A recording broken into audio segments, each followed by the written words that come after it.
Hi, my name is Mo Crane and I am the owner and CEO of Crane Rehab Center.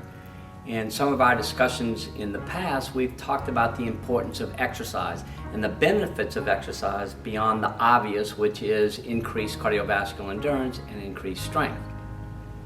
A question that I've gotten from a lot of my friends and colleagues is if I haven't started an exercise program and I want to begin one, how do I start? What do I do? Are there any precautions I need to take? Are there any things that I need to look out for beginning and starting my exercise program?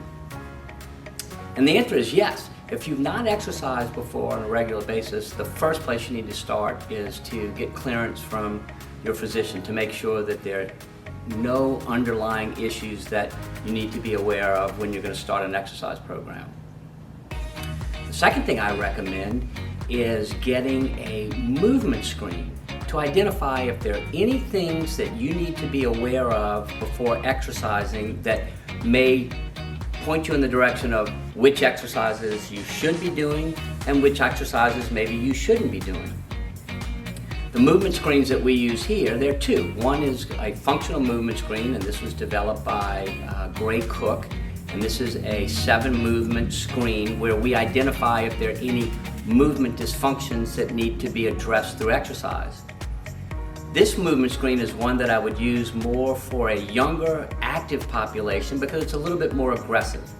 The other movement screen we use is called the Adult Functional Independence Test. The Adult Functional Independence Test is a 15-part test, and it's used to identify or get a baseline on where you may be in terms of your strength, balance, flexibility, and endurance.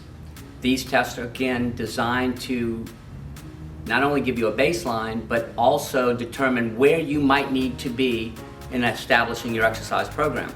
A couple of the tests that we use in the Adult Functional Independence Test are grip strength, because believe it or not, your grip strength can give us an overall idea of your general strength and well-being.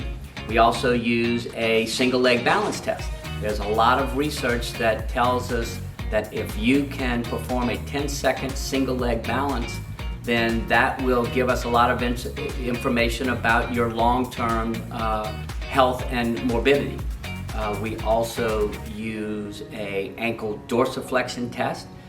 If we are lacking up to 8 degrees in ankle dorsiflexion, that indicates a higher fall risk. We will also do some endurance testing. So if you are interested in getting started in an exercise program, I highly recommend that you consult somebody who has some training in performing functional movement screens or adult functional independent testing as a way to identify what are some of the things that you should be doing to be preventative in terms of long-term health and well-being, and maybe some of the things that you shouldn't do in the early stages of your exercise program. So again, I'd like to thank you for your time, and if anybody has any questions about some of the things that I talked about today, please feel free to contact us at Crane Rehab Center. Have a great day.